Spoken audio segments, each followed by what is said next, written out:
আসসালামু আলাইকুম রহমতুল্লাহ বরাকাতু। আলহামদুলিল্লাহ ওসসালাতু ওয়াসসালামু আলা রাসূলিল্লাহ বাদ। সুপ্রিয় দর্শক, আজ আমরা কোরবানিকে ঘিরে কমন 10টি প্রশ্নের উত্তর জানার চেষ্টা করব ইনশাআল্লাহ তাআলা।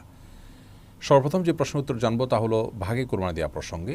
ভাগে কোরবানি দেওয়া নিয়ে আমাদের অনেকগুলো প্রশ্ন আছে, যেমন ভাগে কোরবানি দেওয়া জায়েজ আছে কিনা, জায়েজ থাকলে ভাগীদারদের সংখ্যা বেজোড় হতে হবে নাকি জোড় হলেও চলবে, কেউ পশু ক্রয় করার পর ভাগীদারের সংখ্যা বাড়াতে পারবেন কি না।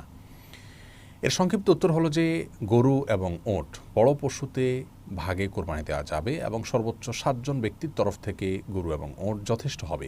এটি সংখ্যাগরিষ্ঠ উলামায়ে কেরামের মত এবং এটি দলিলের দিক থেকে সমৃদ্ধ এবং বিশুদ্ধতর মত। আর কোরবানি ভাগীদারদের সংখ্যা বেজোড় হতে হবে এমন কোনো বাধ্যবাধকতা নেই। জোড় বেজোড় যে কোনো সংখ্যক ভাগীদার হতে পারবেন, সর্বোচ্চ 7 পর্যন্ত। তবে একটি ভাগ একাধিক ব্যক্তি নিতে পারবেন না বা একাধিক ব্যক্তির তরফ থেকে একটি ভাগ হতে পারবে না। আর কোরবানির পশু কেনার পর কেউ যদি ভাগীদারের সংখ্যা বাড়াতে চান তাহলে সেটি তিনি করতে পারবেন। ধরুন দুজন মিলে কোরবানি করবেন বলে পশু ক্রয় করেছেন, তৃতীয় আরেকজনকে তারা যুক্ত করলেন, এটি জায়েজ আছে। দ্বিতীয় প্রশ্ন হলো, জবের সময় যাদের পক্ষ থেকে কোরবানি করা হচ্ছে তাদের নামের তালিকা পাঠ করা আবশ্যক কিনা। এর সরল এবং সহজ উত্তর হলো এটি জরুরি কিংবা আবশ্যক নয়। তবে যদি কেউ করতে পারেন তাহলে সেটি ভালো, মুস্তাহাব। সহিহ মুসলিমের হাদিসে বর্ণিত হয়েছে, রাসূল করিম সাল্লাল্লাহু আলাইহি সাল্লাম তার কোরবানি পশু জবাই করার সময় বলেছিলেন, বিসমিল্লাহ আল্লাহুম্মা তাকাব্বালহু মিন মুহাম্মদ ওয়া মিন আলি মুহাম্মদ ওয়া মিন উম্মতি মুহাম্মদ।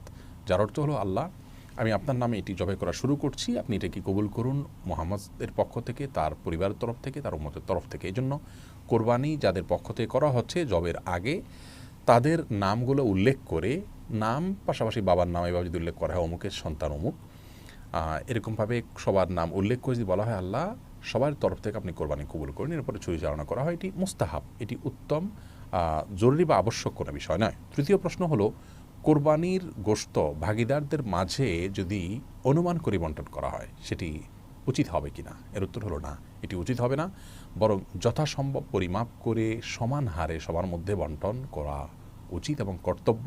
এটা অনুমান করে ভাগ করা উচিত নয়। 4 নম্বর প্রশ্ন হলো, গোশত কয় ভাগ করতে হবে, 3 ভাগ করা আবশ্যক কিনা। এর উত্তর হলো, যার যার ভাগের গোশতকে তিনি 3 ভাগে বিভক্ত করে বন্টন করা বা ব্যবহার করা এটি মুস্তাহাব। 1 ভাগ নিজের জন্য, 1 ভাগ আত্মীয় স্বজন প্রতিবেশী তাদের জন্য, এমনকি যিনি কোরবানি করেছেন এমন কাউকে উপহার হিসেবে পাঠানো যেতে পারে। আরেক ভাগ হলো গরিব অভাবী দুঃখী মানুষদের জন্য। কিন্তু এই 3 ভাগ করাটা জরুরি কিংবা আবশ্যক নয়, এটাকে হেরফের বা কমবেশ করাতে কোনো অসুবিধা নেই। 3 ভাগে করতে পারলে উত্তম এবং ভালো। আপনি চাইলে গরিবকে একটু বাড়িয়ে দিলেন কিংবা প্রতিবেশীদের জন্য একটু বেশি রাখলেন কিংবা আপনি নিজের জন্য একটু বেশি রাখলেন, তাতে কোরবানির কোনো অসুবিধা হবে না।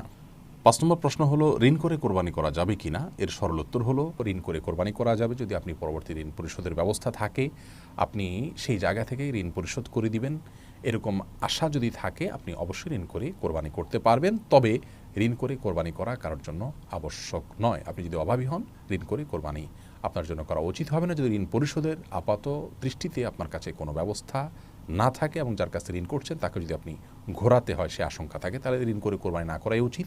তবে যদি দেওয়ার ব্যবস্থা থাকে, জোরালো আশা থাকে, তাহলে আপনি ঋণ করে কোরবানি করতে পারবেন। 6 নম্বর প্রশ্ন হলো, মৃত ব্যক্তির তরফ থেকে কোরবানি করা যাবে কি না। যদি যায় তাহলে তার গোশত বন্টনের পদ্ধতি কি হবে। এর উত্তর হলো, মৃত ব্যক্তির তরফ থেকে কোরবানি করা যাবে। নবী করিম সাল্লাল্লাহু আলাইহি সাল্লামের তরফ থেকে আলী রাদিয়াল্লাহু তাআলা কোরবানি করেছেন। অতএব নিজের মা বাবা কিংবা অন্য কোনো আত্মীয় স্বজনের তরফ থেকে যারা মৃত্যুবরণ করেছেন তাদের তরফ থেকে আপনি কোরবানি করতে পারেন। আর এই কোরবানির গোশত বন্টনের বিধান হলো, যিনি মৃত ব্যক্তির তরফ থেকে কোরবানি করছেন যার অর্থ দিয়ে, এই গোশতটা তার, তিনি এটিকে তার মতো করে ব্যবহার করবেন। 3 ভাগে ভাগ করে নিজের গোশতের মতো করে এটাকে বন্টন করা মুস্তাহাব।